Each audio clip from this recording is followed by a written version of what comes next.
नमस्कार, मैं स्मिता शंकर स्वागत करती हूँ आप सभी का अपने YouTube channel Smita Hindi classes में। आज हम पढ़ने वाले हैं मोहन राकेश की एकांकी अंडे के छिलके। मोहन राकेश जी का परिचय। आधुनिक हिंदी कथा साहित्य में नई कहानी आंदोलन के प्रसिद्ध कथाकार माने जाते हैं। इनका जन्म 8 फरवरी 1925 को अमृतसर, पंजाब में हुआ था। उनके पिता का नाम करमचंद गुगलानी था, जो पेशे से एक वकील थे, और इनकी मां का नाम बच्चन था, जो बहुत ही धार्मिक प्रवृत्ति की महिला थी। मोहन राकेश को कहानी और उपन्यास के बाद सबसे ज्यादा सफलता नाट्य लेखन के क्षेत्र में मिली। उनकी प्रमुख कृतियों में एक और जिंदगी, फौलाद का आकाश, क्वार्टर, पहचान, वारिस, अंधेरे बंद कमरे, ना आने वाला कल, आषाढ़ के एक दिन, लहरों के राजहंस, आधे अधूरे, अंडे के छिलके, बहुत बड़ा सवाल, सिपाही की मां, सतयुग के लोग, दिल्ली रात के बाहों में, आखिरी चट्टान तक, समय सारथी, परिवेश आदि प्रमुख है। इनके साथ ही इन्होंने सारिका पत्रिका तथा आईने के सामने का संपादन भी किया था। हिंदी साहित्य में विशेष योगदान के लिए मोहन राकेश को वर्ष 1968 में साहित्य नाटक अकादमी पुरस्कार और नेहरू फेलोशिप पुरस्कार से सम्मानित किया जा चुका है। हिंदी साहित्य जगत को नई ऊंचाई देने वाले मोहन राकेश का 3 दिसंबर 1972 को नई दिल्ली में हृदय गति रुक जाने से आकस्मिक निधन हो गया। इस तरह उन्होंने मात्र 48 वर्ष की आयु में ही दुनिया को हमेशा के लिए अलविदा कह दिया। एकांकी का सारांश कुछ इस प्रकार है। एकांकी के लेखक मोहन राकेश ने इस पाठ में एक परिवार के विभिन्न रुचियों को सूक्ष्मता से वर्णन किया है। सभी सदस्य एक दूसरे की भावनाओं को समझते हुए उनके परिवार के विरुद्ध कार्यों को अम्मा से छुपा के करते हैं। वे अंडे खाते, सिगरेट पीते हैं, चंद्रकांता संतति पढ़ते हैं, परंतु अम्मा सब कुछ जानते हुए भी अपने परिवार की एकता और स्नेह के लिए उसे अनदेखा करती है। श्याम बारिश में भीगता हुआ आता है और अपनी भाभी को आवाज लगाता है। उसकी भाभी वीना उसे अपने कमरे में बुलाती है। श्याम कहता है कि उसे उनके कमरे में अपनापन नहीं लगता है, ऐसा लगता है जैसे किसी पराये घर में आ गया हो।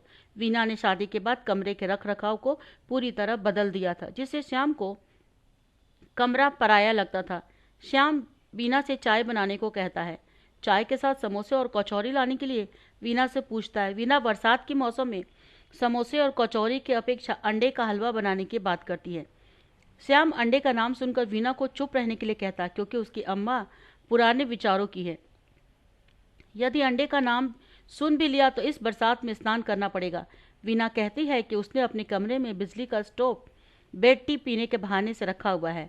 जब कभी अंडे खाने का मन होता है वह उसी स्टोव पर बनाकर स्वयं और श्याम भैया के गोपाल दोनों खाते हैं। श्याम उसे अंडे का नाम लेने से मना करता है। श्याम इस शर्त के साथ अंडे लाने के लिए तैयार होता है कि यदि अम्मा को अंडे की भनक मिल गई तो वह सांप बच निकलेगा और फिर सारी बात वीना पर आ जाएगी। लेकिन श्याम और वीना में समझौता हो जाता है कि दोनों में से कोई कुछ नहीं कहेगा। श्याम के जाने के बाद वीना को कमरे के एक कोने में जुराब के अंदर अंडे के छिलके मिलते हैं। उसे लगता है कि उसके पति ने अंडे के छिलके छुपाने के लिए जुराब में डाल दिए थे। वीना चाय बनाने के लिए पानी लेने जाती है तो उसे अपनी जेठानी राधा का कमरा बंद दिखाई देता है। वह राधा से दरवाजा बंद होने का कारण पूछती है तो राधा कहती है कि उसकी तबीयत ठीक नहीं है। वीना उसे चाय पीने के लिए अपने कमरे में बुलाती है। रसोई में पानी लेते समय उसे चंद्रकांता संतति नामक किताब मिलती है। वीना समझ जाती है कि राधा भाभी ये किताब पढ़ रही थी। राधा उनसे किताब छीनने का प्रयत्न करती है। वीना उसे कहती है यह ऐसी किताब नहीं है जो छिपाकर पढ़ी जाए। राधा कहती है कि अम्मा जी को बुरा लगेगा कि दिन में समय में रामायण महाभारत के स्थान पर किस्से कहानियां की किताबें पढ़ी जाए। यह किताब तो कौशल्या भाभी ने जबरदस्ती पढ़ने के लिए दे दी। वीना कहती है कि किताब रामायण महाभारत के आगे बचकाना लगती है। वीना की यह किताब पढ़ी हुई है, यह जानकर उसे उत्सुकता से आगे की कहानी पूछती है। उसी समय वीना का पति गोपाल बाहर से बारिश में भीगता हुआ आता है। गोपाल चाय बनी देखकर प्रसन्न होता है, लेकिन यह पता चलने पर कि यह चाय श्याम के लिए बनी है तो वो वीना से पूछता है कि आजकल वह श्याम पर मेहरबान क्यों है। वीना कहती है राधा जीजी को पता होगा कि गोपाल कहता है कि उसे भाभी तो देवी है, वह वीना की तरह सच एंड लवर्स नहीं पढ़ती, वह तो रामायण महाभारत पढ़ती है। मन में अच्छी भावना होनी चाहिए, वीना को भी उसे कुछ सीखना चाहिए। राधा अपनी कमी छिपाते हुए कहती है कि तो स्वयं वीना से आज के समय की अच्छी बातें सीखने आई है। गोपाल राधा की आज्ञा लेकर सिगरेट पीता है। यह बताता है कि घर में राधा भाभी के सिवाय किसी को नहीं पता कि वह सिगरेट पीता है। राधा कहती है कि कुछ बातें दिल में ही रखनी चाहिए। श्याम आता है और वीना को अंडे दे देता है, परंतु राधा भाभी को देखकर असमंज में पड़ जाता है। वीना कहती है कि भाभी किसी से नहीं बताएगी। गोपाल वीना से कहता है कि उसने कहा कि घर में किसी से इसके बारे में बात नहीं करना है।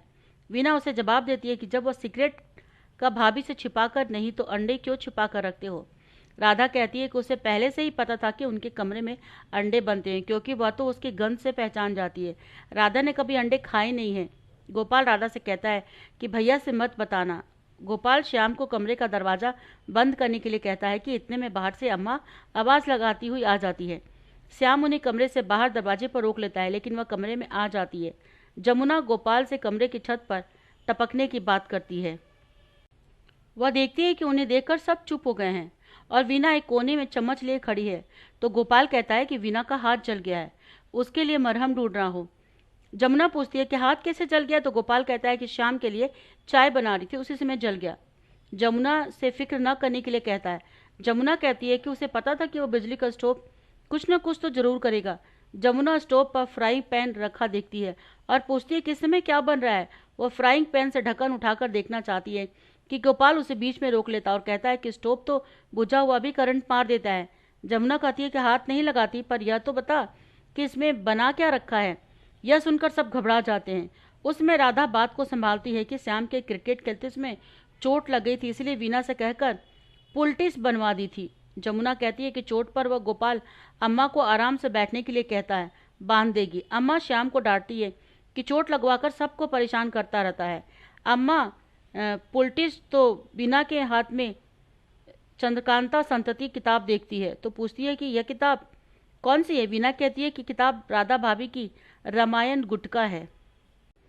अम्मा कहती है कि रामायण गुटका तो छोटी होती है, यह तो बड़ी है। श्याम बात बनाते हुए कहता है कि इस बार रामायण गुटका के स्थान पर नया एडिशन में रामायण का साइज बड़ा कर दिया है। वह अम्मा से उसके कमरे में छोड़कर आने की बात करता है। गोपाल अम्मा को उनके कमरे में छोड़कर आता है। अम्मा के जाते ही श्याम जल्दी से फ्राइंग पैन में रखा हुआ हलवा खा जाता है। उसे गोपाल आकर कहता है कि बड़े भैया आ रहे हैं, जल्दी फ्राइंग पैन हटा दो और अंडे के छिलकों को कोट की जेब में छिपा दो। इतने में बड़े भैया माधव आ जाता है। वह पूछता है कि कोट की जेब में क्या छिपाया जा रहा है। गोपाल को कोई जवाब नहीं सूझता। माधव कहता है कि छिलके जेब में छिपा रहे थे। गोपाल कहता है कि वह तो मजाक कर रहा है। माधव श्याम से पूछता है कि वह क्या खा रहा है। श्याम घबराते हुए कहता है कि वह पुलटिस खा रहा है। माधव कहता है कि पुलटिस भी खाने के काम आने लगी क्या। पुलटिस उसी चीज की बनी है जिसके छिलके छिपाए जा रहे हैं। माधव गोपाल से कहता है कि छिलके जेब में रखने की बजाय नाली में डाल दो। अम्मा को पता है कि घर में क्या हो रहा है। गोपाल के कमरे में क्या बनता है। श्याम के कमरे में दूध क्यों पीता है। सबके जानने पर उसकी पत्ती मोमबत्ती जलाकर कौन सी किताब पढ़ती है। अम्मा तो माधव की भी सभी बातें जानती हैं। जो कोई नहीं जानता आगे से छिलके नाली में डाल दिया करो। अम्मा देखकर भी नहीं देखेंगी, वह सब कुछ देखकर भी अनदेखा कर देंगी। एक अंकीय प्रश्न उत्तर देखते हैं। मोहन राकेश का जन्म कब हुआ था। 8 जनवरी 1925 अमृतसर पंजाब में। राकेश ने कहाँ तक की शिक्षा प्राप्त की थी। पंजाब विश्वविद्यालय लाहौर से हिंदी और अंग्रेजी में एमए किया था। इनका प्रसिद्ध नाटक आधे अधूरे। अंडे के छिलके पाठ के लेखक मोहन राकेश। अंडे के छिलके कैसी विद्या है एकांकी। श्याम ने ये क्यों कहा कि पराया घर तो लगता ही है। कमरा साफ सुथरा था और उसमें भाभी रहती थी। खड़े गांव से आए हो क्या, जो खड़े खड़े ही बात करोगे। ये किस लहजे में कहा गया। मनोविनोद।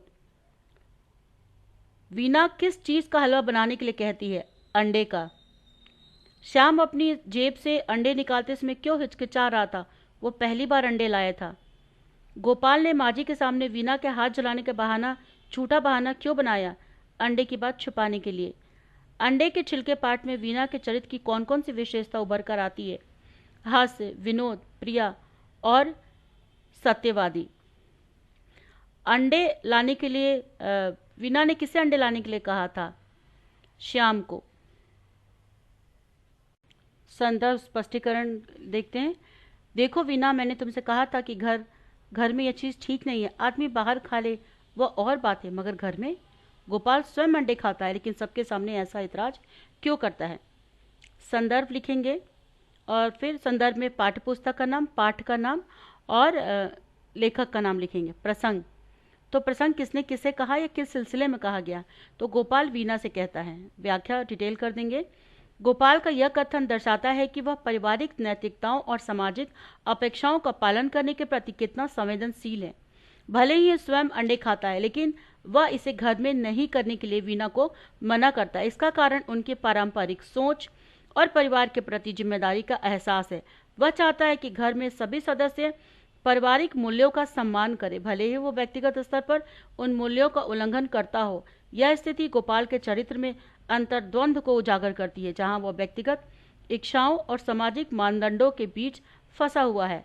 इस प्रकार गोपाल का व्यवहार यह बताता है कि लोग अक्सर अपनी इच्छाओं को सामाजिक दबाव के सामने छिपाते हैं और परिवार के सदस्यों के सामने एक आदर्श छवि बनाकर रखने की कोशिश करते हैं। यह न केवल उनके व्यक्तिगत नैतिकता के संघर्ष को दर्शाता है, बल्कि समाज में व्याप्त दोगलेपन की ओर भी इशारा करता है। सेकंड व्याख्या है, तुम्हें भी आकर इस तरह आवाज देने की जरूरत पड़ती है, इस तरह पुकार रहे हो जैसे किसी पराये घर में आए हो। तो पाठ्य पुस्तक संदर्भ और प्रसंग वैसे ही लिखेंगे, लेकिन इससे संदर्भ और प्रसंग से पहले आप संकेत लिख सकते हैं अगर आप क्वेश्चन पेपर सॉल्व कर रहे हैं, क्योंकि वहां पर आपको 3 क्वेश्चन होगा जिसमें से आपको 2 करना होगा। तो संकेत में पहला वर्ड और लास्ट वर्ड लिखते हैं और बीच में डैश डैश। संकेत इसलिए लिखा जाता है कि जो वैल्यूएशन कर रहा है उनको पता चले कि आपने कौन सा व्याख्या किया है। इसलिए प्रसंग वीणा श्याम से कहती है। व्याख्या, वीणा श्याम की स्थिति और उसकी भावनाओं पर प्रकाश डालती है। श्याम का घर में घुसते समय यह कहना कि उसे अपने परिवार में अपनापन महसूस होता है, यह उसकी असुरक्षा और पारिवारिक संबंधों में खींचतान को दर्शाता है।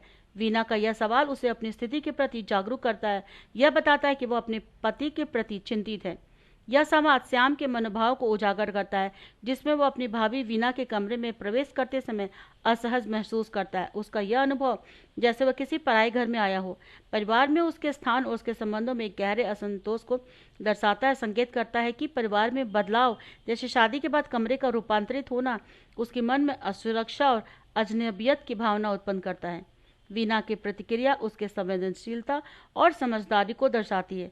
वो चाहती है कि श्याम अपने परिवार का हिस्सा महसूस करे खुद को। उसे यह एहसास दिलाया कि यह घर उसका भी है। विशेषतः यह संवाद न केवल श्याम के भावनात्मक संघर्ष को दर्शाता है, बल्कि परिवार के सदस्यों के बीच आपसी संबंधों की जटिलता को भी स्पष्ट करता है। आइए टिप्पणी देखते हैं। इसमें बहुत सारे कैरेक्टर हैं, तो एग्जाम्स में किसी भी कैरेक्टर को आपको दे सकता है कि उस पर टिप्पणी लिखें। मैंने इसमें कुछ 4-5 टिप्पणियां दी हैं जो आप देख सकते हो। पहला कैरेक्टर है वीणा। वीणा इस एकांकी में एक जटिल और संवेदनशील पात्र के रूप में उभर के आती है। वह परिवार की महिला है जो अपने पति श्याम के साथ सास जमुना के बीच संतुलन बनाने की कोशिश करती है। उसकी स्थिति इस बात का संकेत देती है कि वह परिवार की परंपराओं और अपेक्षाओं के बीच बुरी तरह फंसी हुई है। वीणा का व्यक्तित्व स्पष्ट रूप से दिखता है कि वह अपने परिवार की भलाई को प्राथमिकता देती है, जबकि वह खुद की इच्छा और इच्छाओं को छुपाने के लिए मजबूर है। वीणा के संवादों और विचारों से हम उसके आत्मसम्मान और स्वतंत्रता की चाह को महसूस कर सकते हैं। वह यह चाहती है कि अंडे खाने के लिए उसे छिपाना न पड़े, लेकिन सामाजिक मानदंडों के डर से वह समझौता करने को मजबूर है। उसकी यह सोच कि खाने की चीज़ों को छुपाकर नहीं खानी चाहिए, यह दर्शाती है कि वह एक नैतिकता की पक्षधर है जो पारिवारिक एकता और सच्चाई के प्रतीक है। इसके अलावा वीणा की संवेदनशीलता और साहस भी दर्शाती है। वह जानती है कि उसकी भाभी राधा या अन्य परिवार के सदस्य भी अपने अपने तरीके से परिवार की अपेक्षाओं से निपटते हैं। उसकी राधा के साथ बातचीत में दिखता है कि वह अपने विचारों को स्वतंत्र रूप से व्यक्त करती है, भले ही वह यह जानती है कि इसके लिए उसे अपनी जिम्मेदारियों को निभाना पड़ेगा। वीणा का अंडे के छिलके को छुपाने का दृश्य उसके और श्याम के बीच की समझ को दर्शाता है। वह जानती है कि अंदर के द्वंद्व को भी झेलती है। इस प्रकार वीणा का चरित्र एक एकांकी में पारिवारिक संबंधों, परंपराओं, व्यक्तिगत इच्छाओं के बीच संतुलन की एक उत्कृष्ट मिसाल प्रस्तुत की गई है। श्याम अंडों के लिए अम्मा से छिपता है, पर फिर भी उसे सहयोग देने के लिए तैयार होती है। इस प्रकार वीणा की एकता के प्रति अपनी निष्ठा को बनाए रखते हुए अपनापन है। उसकी संघर्षशीलता, संवेदनशीलता उसे एक महत्वपूर्ण पात्र बनाती है, जो न कि उसकी स्वयं की समस्याओं से जूझती है, बल्कि पूरे परिवार की भावनाओं और जरूरतों को भी ध्यान रखती है। सेकंड कैरेक्टर है अम्मा। एकांकी में अम्मा जी की तस्वीर रूढ़िवादी विचारों वाली महिला के रूप में उभर कर आती है। घर में परिवार के सभी सदस्यों में कुछ ऐसी आदत होती है जो उनके अनुसार अम्मा जी को बुरी लगती है, जैसे घर में अंडे खाना, चंद्रकांता जैसी पुस्तकें पीना, पढ़ना, सिगरेट पीना इत्यादि। इसलिए परिवार के सब सदस्य ऐसे कार्य छिपकर करते हैं। एकांकी के अंत में माधव सबको यह बता देता है कि अम्मा को तो सब कुछ पहले से ही पता है। वीना और राधा का छुप छुप कर चंद्रकांता संतति पढ़ना, श्याम का अपने कमरे में दूध में कच्चा अंडा डालकर पीना, गोपाल के कमरे में अंडे का आमलेट, हलवा बनाना आदि आदि। इससे अम्मा की वह छवि जो एकांकी के आरंभ में बनी हुई थी, अंत में पूरी तरह बदल जाती है और वह बहुत सुलझी हुई महिला लगती हैं। श्याम अंडे के छिलके में यह भी एक महत्वपूर्ण पात्र है जो परिवार के भीतर विभिन्न तनाव और अंतर विरोधों का प्रदर्शित करता है। उसकी स्थिति दर्शाती है कि वह एक युवा पुरुष है और अपनी इच्छाओं के और परिवार की अपेक्षाओं के बीच संतुलन बनाने की कोशिश कर रहा है। श्याम का चरित्र एक जटिलता को उजागर करता है, क्योंकि वह एक और अपनी इच्छा को पूरा करना चाहता है और दूसरा परिवार के दबाव के चलते उसे अपनी जिम्मेदारी का भी ध्यान रखना पड़ता है। श्याम की आदतें जैसे अंडे खाना, सिगरेट पीना उसके विचारों और विद्रोही स्वभाव का प्रतीक है। हालांकि वह जानता है कि उसकी मां जमुना पारंपरिक विचारों की समर्थक है और वह अपने परिवार की मर्यादाओं का उल्लंघन नहीं करना चाहता। यह द्वंद्व उसे तनाव में डाल देता है और वह अपने परिवार के सदस्यों के साथ अपने कार्य को छिपाने के लिए मजबूर हो जाता है। अंकुश में रहते हुए भी श्याम अपने भाभी वीना के प्रति एक अनकही समझदारी रखता है। वह अंडे का सेवन करते समय उनसे सहमति बनाता है कि वह दर्शाता है कि परिवार की व्यवस्था को बनाए रखना चाहता है, भले ही उसे अपने भीतर की इच्छाओं को दबाना पड़े। श्याम का यह दृष्टिकोण एक युवा पीढ़ी के संघर्ष को उजागर करता है, जो कि पारिवारिक दबाव के बीच अपना पहचान बनाने की कोशिश कर रहा है। श्याम का चरित्र यह भी बताता है कि वह अपने परिवार के प्रति जिम्मेदार है, लेकिन उसकी यह जिम्मेदारी कभी कभी उसकी इच्छाओं के साथ संघर्ष में आ जाती है। वह अम्मा से डरता है और यह सुनिश्चित करता है कि उसकी गतिविधियां छिपी रहे, तो यह उसके भीतर के असंतोष को उजागर करता है। वह अपने परिवार के सदस्यों के साथ मिलकर रहना चाहता है, लेकिन उनके सामने अपने व्यक्तित्व को छिपाना उसे मानसिक दबाव में डालता है। अंततः श्याम का चरित्र एक यथार्थवादी चित्रण है जो आधुनिक युग के युवा के मानसिक संघर्ष और पारिवारिक संबंधों की जटिलता को उजागर करता है। तो छात्रों, इस तरह से मोहन राकेश की एकांकी अंडे के छिलके यहीं पर समाप्त होता है। उम्मीद करती हूँ कि ये वीडियो आपको पसंद आएगा और अगर अभी तक आपने सब्सक्राइब नहीं किया है तो सब्सक्राइब कर लीजिए और लाइक, कमेंट और अपने दोस्तों के साथ शेयर करना ना भूलें और नेक्स्ट वीडियो के लिए बेल आइकन दबा लें ताकि आपको सबसे पहले पता चले। वीडियो देखने के लिए आपका बहुत बहुत धन्यवाद।